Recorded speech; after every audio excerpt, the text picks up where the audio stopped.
જામનગરમાં જીએસટી વિભાગનો સપાટો 70 કરોડના આઈટીસી કૌભાંડનો પર્દાફાશ, બોગસ વ્યવહારો થયાનો પણ ખુલાસો।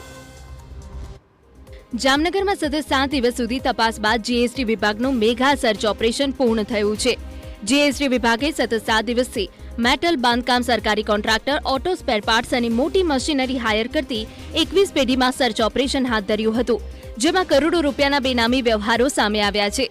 સૂત્રો તરફથી મળતી માહિતી મુજબ 70 કરોડથી વધુના ઇનપુટ ટેક્સ ક્રેડિટ કૌભાંડનો પર્દાફાશ થયો છે, જેમાં મોટાભાગની પેઢીઓનો એકાઉન્ટ સીએ અલ્કેશ પેઢડિયા સંભાળે છે। સીએ પેઢડિયાએ પેઢી ધારકોની જાણ બહાર જીએસટી પોર્ટલ પર ભરવાપાત્ર રિટર્નમાં ખોટા અને મોટા બિલ બતાવી સરકાર પાસેથી તગડી વેરા શાખ મેળવી હોવાનું સામે આવ્યું છે, જે બાદ પેઢી ધારકોએ જીએસટી એસેસમેન્ટ નોટિસ સ્વીકારવાનો ઇનકાર કર્યો છે।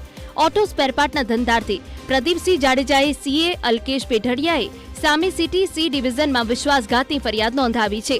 સીએ ખોટા અને મોટા આર્થિક વ્યવહારના બિલ મૂકી બહાર રૂપિયા 2.93 કરોડની વેરા શાખ અન્ય વેપારીઓને અપાવી દેવાનું સામે આવ્યું છે।